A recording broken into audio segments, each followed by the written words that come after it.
Mais tout d'abord, dans l'actualité, ces déchets qui s'entassent en pleine nature et qui provoquent la colère des riverains et des élus.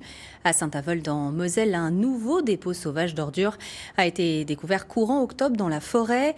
Un véritable fléau auquel sont confrontées de nombreuses communes. Les détails avec Marie Luff et Yves Kreidel.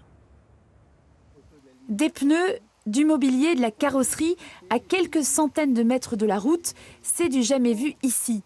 Jusqu'alors, la forêt domaniale de Saint-Avold n'était pas considérée comme une déchetterie sauvage, mais visiblement les malfrats ont pris quelques habitudes, car les dépôts se multiplient. Outre la quantité des objets, c'est leur provenance qui interpelle.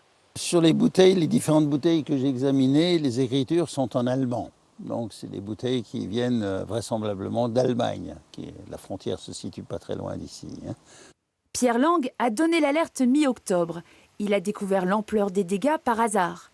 Le chasseur, également maire d'une commune voisine, craint une note salée pour l'État.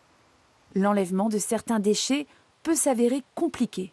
C'est des plaques qu'on mettait dans le temps, il y a 50 ans, pour de la toiture. Il se trouve qu'elles sont faites avec beaucoup d'amiante. Là, c'est quelques milliers d'euros de coûts de traitement, parce que ces produits-là ne peuvent pas être recyclés normalement. Il faut une usine spéciale agréée pour recycler ces produits à base d'amiante.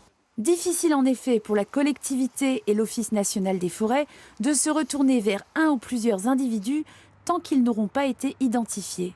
Les modalités, c'est quand on découvre le dépôt, c'est d'essayer de retrouver des indices qui nous permettraient de remonter jusqu'au responsable de ce dépôt, ou en tout cas du détenteur des déchets à l'origine.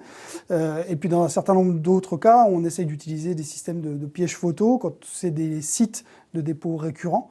Des investigations devraient être menées prochainement pour caractériser les dépôts et notamment les risques pour la faune et la flore. À l'est du département, une dizaine de déchetteries sauvages ont été signalées à l'ONF.